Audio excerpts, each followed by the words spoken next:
কোনো মুসলমান পূজার সময় শুভেচ্ছা জানাতে পারবেন কিনা? পূজার সময় অন্য ধর্মাবলম্বীদের সাথে আমাদের সৌজন্যতার অন্য সব দিকগুলো আমরা যথাযথভাবে বজায় রাখবো, কিন্তু আগবেড়ে তাদের পূজার উপলক্ষে শুভেচ্ছা জানানো, তাদের পুজোর কাজে সহযোগিতা করতে যাওয়া কিংবা তোরণ নির্মাণ করে তাদেরকে শুভেচ্ছা প্রকাশ করা, এগুলো অন্যায় কাজ। কেন অন্যায় কাজ? কারণ হলো তারা পুজোর মাধ্যমে শিরকে লিপ্ত হচ্ছে, যেটি আল্লাহর কাছে সবচেয়ে অপরাধ। আপনি বিশ্বাস করেন, আপনার ঈমানের প্রশ্ন এটি।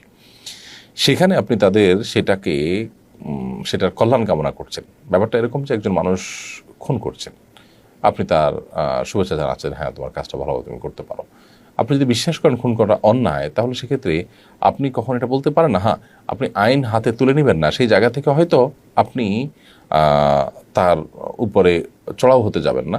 কেউ কোনো পাপের কাজ করতে যাচ্ছে, জেনা করতে যাচ্ছে, ব্যভিচার করতে যাচ্ছে, আপনি হয়তো তার উপরে আইন হাতে তুলে নিতে যাবেন না, কিন্তু এর মানে এই না তারটা সে করবে, যথাযথভাবে তার বিচার হবে। ঠিক একইভাবে কেউ শিরকে লিপ্ত হবে, আল্লাহ তাআলা তার বিচার করবেন, আপনি সেখানে বিচার করতে যাবেন না, এটা ভিন্ন বিষয়। কিন্তু তাই বলে আপনি তার সে কাজে সহায়কের ভূমিকা, এটা আপনি কখনো নিতে পারেন না। এটা নেওয়া মানে হলো আপনি যে আদর্শ আছে, আপনার যে বিশ্বাস আছে, ঈমান আছে, সেই ঈমানের সাথে আপনি বেঈমানি করলেন, অর্থাৎ আপনার ঈমানের জায়গা থেকে আপনি টলে গেলেন এবং সরে গেলেন, যেটি অনুচিত একটি কাজ।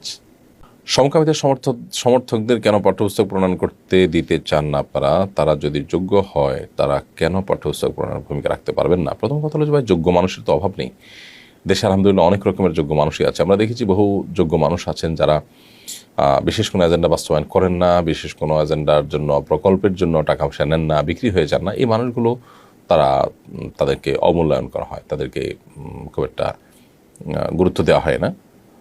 দ্বিতীয়ত হলো যে লেখকের আদর্শ এবং চিন্তাধারা, এটা তার লেখনীতে ফুটে ওঠে এবং পাঠকের মধ্যে সেটি কিন্তু সংক্রমিত হয়।